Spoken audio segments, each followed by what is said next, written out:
Hello YouTube, and this is like the prologue to the story of my redemption video for World Autism Day. Now, obviously, the next bit is going to be the main bit, and I will say hello YouTube again, and obviously to tell you more, I will explain it a bit better there, but I'm just like to lead up to it. Now, obviously some things that I didn't say in there as well. Now, in obviously, when I took my ICT exam, which we'll find out in a minute, I won't give too much away. I then got a retake, etc. Now obviously in between that, obviously because I didn't get the concessions I needed and stuff like that, and I remember pretty much, and this some people might find inspiring, some people might not, and personally if they don't like the person that I'm going to choose for this, that's their choice. But I always remember, and I said in the year that I took this my ICT exam, my retake, that John Cena, obviously the year before that, had a fall, pretty much. He didn't have a proper fall, but his life spiraled out of control and everything went wrong. And then the year after, he had his year of redemption. My thing was the year after I first took the ICT exam, it was my year of redemption, and pretty much like that. Now, obviously, I know I'm banging on a little bit, but this is going to be like 2 minutes tops, the prologue. And basically, obviously, I'm going to tell you my year of redemption. If you're still here, you might want to watch it, because some people will probably find it inspiring. And obviously, the World Autism Day month even, this is for, and there is symbolism between the two, why I've done this story on World Autism Month. Some people will get it, some people won't. So on that note, guys, I'm going to leave you to the video, so I'll see you in a minute. Hello YouTube, and welcome to the World Autism Day special. Today it is a bit different what we are doing. Now you should notice by the title it says World Autism Day, my story of redemption, and either that or the impossible made possible. It'll be something to that effect. Now you might be wondering what this is. Now I'm not going to tell you what the symbolism of why I'm doing this, or it's not actually World Autism Day, it's World Autism Month, Awareness Month, but there's a symbolism between the two. Some people might understand what I mean by that symbolism, some people might not, and I will slightly give hints to what I mean by it, and some probably giving away some of the hints. But now we're going to talk obviously about my story. This all started when I was at secondary school in year 9.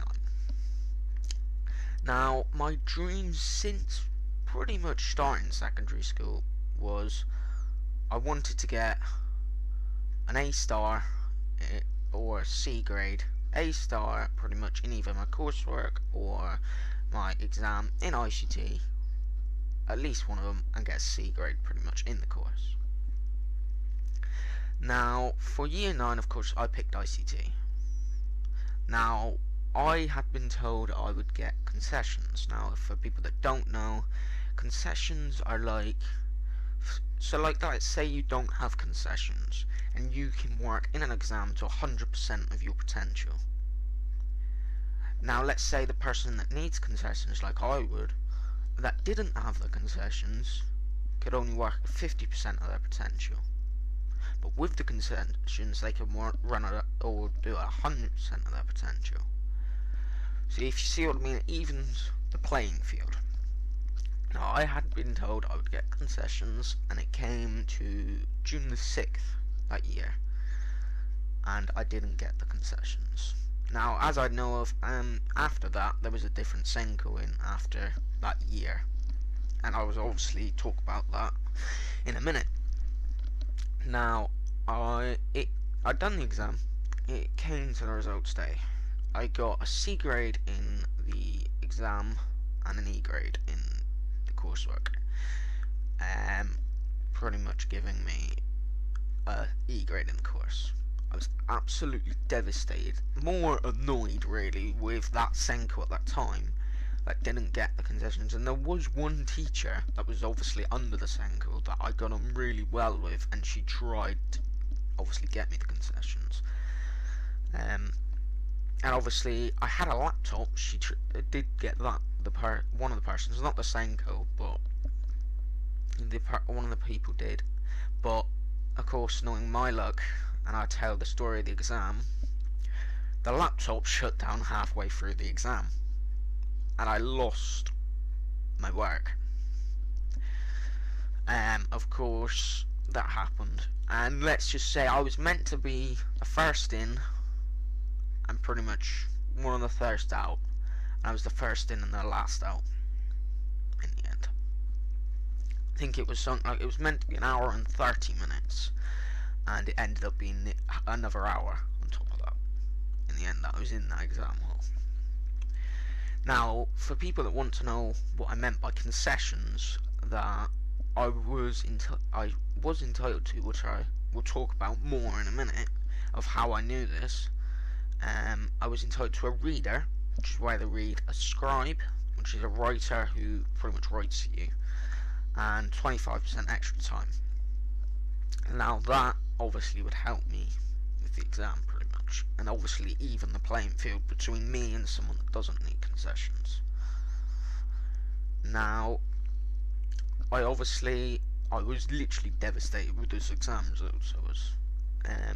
So obviously after that I went back in September, and not literally, but I fought and fought, me and my parents did, to get a retake of this exam. Then in the December, the senior management team, pretty much we had a meeting with the senior management team, and he granted me a retake. Now bearing in mind when this was, retakes were near non-existent, so it was pretty much an achievement to get one. Now later in that same month, I pretty much got an email from the ICT teacher that was dealing with it, saying I can't take my retake my coursework, but I can retake the exam, and I would need a huge, near impossible 72 out of 80 in the exam to get a C grade in the course. Near impossible, very rarely done. And I obviously, after I found that out, I talked to my English teacher and another teacher, and then the other teacher said, not my English teacher, the other teacher said she had seen, I think it was she'd seen it once in about a 5-year career. So by then I was like, Jesus Christ. But I had the attitude of, I'm going to prove everyone wrong, I'm going to change minds. Now bearing in mind this was with a different Senko than the year before, in the year 9, this is in year 10, I retook it, and I had a different Senko, which in the September I went back, they found out they messed up, and it was right, I was entitled to the concessions. This is why I got the retake. And basically after that it came to the exam, and I was studying, and I was really nervous. I was a nervous wreck. So I done the exam, and I remember doing it. I went in, they was going to just give me a reader, and I was entitled to a reader where an extra time. Now bearing in mind there was some stuff that I knew, and I just revised it, and I just kept revising it, literally. So as I said, I'd done the exam, and obviously I had an English literature exam in between that as well, and so I'd done it. I was absolutely nervous, and I mean literally onto it, but I had a good feeling about it. And obviously, so it came to results day. I remember going into the results hall, and obviously this is the year 10 one. I remember talking to my friend, obviously on Steam, and saying pretty much, well, I won't say the exact words, but I was very nervous pretty much. I was literally very nervous. I won't say the exact words to the T, but I remember talking to him, and I went in, got the results, it took me about 10 minutes to get the courage. I was that nervous to walk up to the desk and say, can I have my results please? Pretty much my name, my due group, etc. So I finally got that, and obviously my English teacher was there saying, you've done well, and frankly she said as well I deserved to do well, especially because she knew what happened the year before, and obviously she knew how, like, and what unfolded of the events pretty much. But anyway, so I got the results, went home, and I literally couldn't bear waiting. I took them out, and as previously said, I took an English literature exam and got a C grade in that. And you remember me saying that near impossible feat of getting 72 out of 80. I got 74 marks out of 80 in the test. I was absolutely gobsmacked. I couldn't believe it. And now, for someone like me, or people that's got like problems, and again this is linking to the symbolism or the condition, it's people doubt you. People think you're not going to make it, you're not going to do it.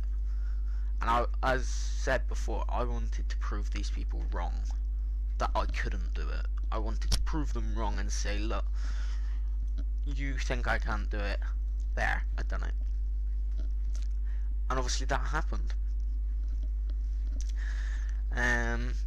I remember as well, I emailed my English teacher and obviously said to her, I emailed the ICT teacher, and well, they was delighted, because obviously the ICT teacher knew what happened before, and so did the English teacher.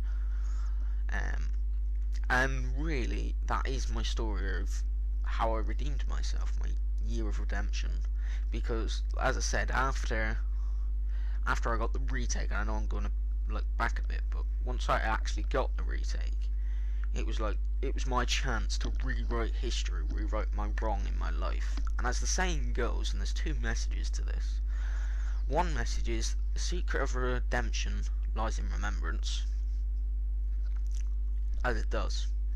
I literally remembered it for ages. When I didn't want to revise, I remembered the feelings I had of anger and upsetness and disappointment, and then I revised. And then the second message is, now I know some people, and not all people, I'm not saying all people, but there's some people out there that, with people like me, or the conditions, etc., like me, people would just say, as I said, doubt us, they won't believe in us, stuff like that. And this is the main message I'm going to leave with you guys today, is give us a chance. As that story said, we can prove you wrong. And on that note, guys, if you want to see more of stories like this, I'm going to say, please let me know. This will go on Reddit, and I'm going to say thanks for watching. I hope you enjoyed, and I'll see you next time. Cheers.